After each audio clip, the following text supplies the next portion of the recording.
Rachel! Oh, good! Smaller moments got their due as well.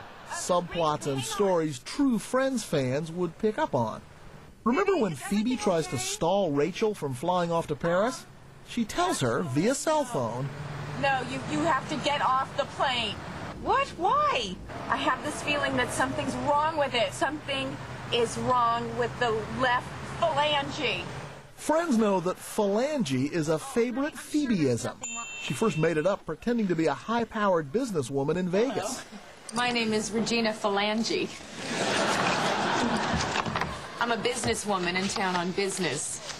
The phalange? Sure. You know, there are certain words that crack us up. And the way Lisa says the word phalange is funny. So then we needed something in the plane that would make the plane even funnier. Because also, it was kind of tricky. The idea that something's wrong with the plane isn't in and of itself a funny idea, but when you make it the phalange, suddenly it feels funny. And there was this little moment. Joey and Chandler say goodbye with a special handshake. Awkward hug or lame cool guy handshake? Yeah, well, you know, lame cool guy handshake.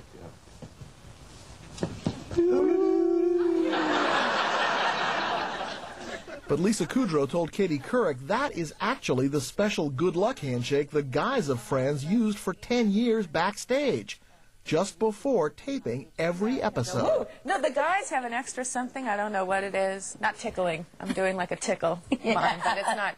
They do like... Yeah, no, they don't. I don't know. Like, yeah, I guess it's like, I don't know. Anyway. But, And one unexpected romantic loose end was tied up last night. Not Ross and Rachel, but Rachel and Gunther. Rachel? Yeah. I know you're leaving tonight, but I just have to tell you. For years, Gunther from Central Perk pined for Rachel from afar. I love Rachel. I wish she was my wife. Last night, he finally spoke his piece. I loved you.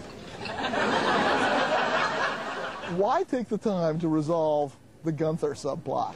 And Gunther was one of those things that we never planned on. It just kind of happened. He started out, he was an extra. And, you know, his hair caught our attention, and then he got a name, and then he got a line, and it was funny, and it just grew and grew into this... Yeah, this wonderful thing where the idea that he's forever in love with Rachel, and he's never going to have her, and it felt like, just let's see it one last time. I love you too. Probably not in the same way, but I do. But the big romance last night was also the toughest. Ross and Rachel. Their on-again, off-again relationship, We were on a break! is a TV classic. But we all knew how it had to end. And that's not good news for writers trying to surprise us. Is there any question that Ross and Rachel were going to end up together? I mean, don't they just about have to? I mean, if they don't, you guys get lynched. We spent a lot of time talking about that. And actually, there were potentially endings where it's satisfying, but in a surprising way where they don't. The show is, at its heart, romantic. And I think that would have been anti-romantic to not have them end up together. I got off the plane. And yet, so many endings like that have been filmed in so many TV shows and movies that you got to figure out sort of a new way of doing it. That was actually the biggest challenge of the finale. It's you and me, all right? This is it. This is it. Unless we're on a break. But the final goodbye was actually left not for a main character, but for a supporting actor that was in every show. The set. Monica's famous multicolored apartment. It was a big laugh when the cast left their keys on the counter, because through the years, we never actually saw any of them use their keys. This Manhattan front door was always left unlocked. But this was not supposed to be the finale's final scene. Kaufman and Crane had actually plotted out a different ending. And there was actually a scene that perhaps, that isn't in the show because we couldn't write it. That was supposed to be the last scene of the show. And we couldn't write a word of it.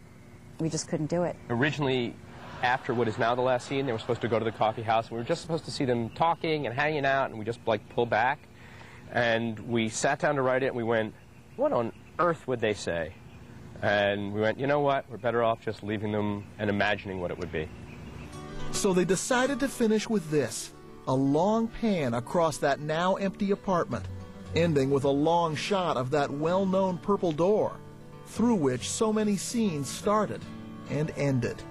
It was the perfect final curtain for two people who had lived and breathed friends. Marta Kaufman's husband, composer Michael Skloff, had even written the show's hit theme song. But now, Kaufman and Crane say, it is time to move on.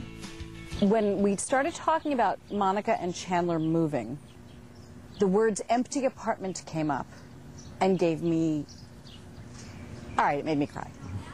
And every time I heard those words, for about 6 months, it brought tears to my eyes. It's a chance to say goodbye to the other character, which was that apartment. I think the most important thing about the finale was the feeling that it's time to move on. And to see that place empty felt like the strongest image we could come up with to say it's time to move on. Coming up, all but one. Joey's moving up to be star of his own show, a new Friends spin-off. It's going really good. Is it? It's really funny. Go behind the scenes with the one friend who's coming back.